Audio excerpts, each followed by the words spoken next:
சங்கீதம் 66வது அதிகாரம் 12வது வசனம் இப்படியாக சொல்கிறது, மனுஷரை எங்கள் தலையின் மேல் ஏறிப்போக பண்ணினீர், தீயையும் தண்ணீரையும் கடந்து வந்தோம், செழிப்பான இடத்தில் எங்களை கொண்டு வந்து விட்டீர். இன்னைக்கு நம்ம வாழ்க்கையில் அநேக பாடு உபத்திரவங்களை நம்ம சந்திக்கலாம். சில பாடு உபத்திரவங்களை ஏசப்பாவே நமக்கு அனுமதிக்கலாம். ஏன்னா அவர் விரும்புகிற பாத்திரத்தை ஏசப்பா புடமிட்டு தான் அவங்க வாழ்க்கையில் ஒரு பெரிய அற்புத அதிசயங்களை செஞ்சு ஒரு செழிப்பான இடத்துல ஆண்டவர் கொண்டு நிறுத்துறாரு. தகுதி இல்லாத ஒரு பாத்திரத்தை தகுதி அடைய வைக்கணும் அப்படின்னா சில பாடுகள் உபத்திரவங்கள் உண்டு. இந்த வசனத்தில் சங்கீதக்காரனாகிய தாவீது என்ன சொல்கிறாங்க அப்படின்னா, மனுஷரை எங்கள் தலை மேலே ஏறி போக பண்ணினீங்க, மனுஷங்க ஏறி மிதிச்சாங்க, மனுஷங்க எங்களை அசட்டை பண்ணாங்க, எங்களை வேதனைப்படுத்தினாங்க, காயப்படுத்தினாங்க, தீ போன்ற தண்ணீர் போன்ற போராட்டங்கள் சுச்சுவேஷனை நாங்கள் கடந்து வந்தோம். இவ்வளோ பிரச்சனை போராட்டங்கள் மத்தியில் நீங்கள் எங்களை கைவிடலை, முடிவில் ஒரு செழிப்பான ஆசீர்வாதத்தை தந்தீங்க அப்படின்ட்டு. நான் ஆரம்பத்திலே சொன்ன மாதிரி தகுதியான ஆசீர்வாதங்களை பெற்றுக்கொள்ள ஏசப்பா தகுதிப்படுத்துகிற பாதை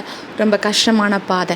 இந்த பாதையில் நம்ம பொறுமையோடு ஓடுவோம். ஆண்டவர் நமக்கு கொடுத்த வாக்கு தத்தங்களை நம்ம வாழ்க்கையில் நிறைவேற்றுவாங்க. ஆண்டவர் செழிப்பான இடங்களில் நம்மளை கொண்டு வந்து நிறுத்துவாங்க. விசுவாசிங்க, அற்புதங்களை எதிர்பாருங்க.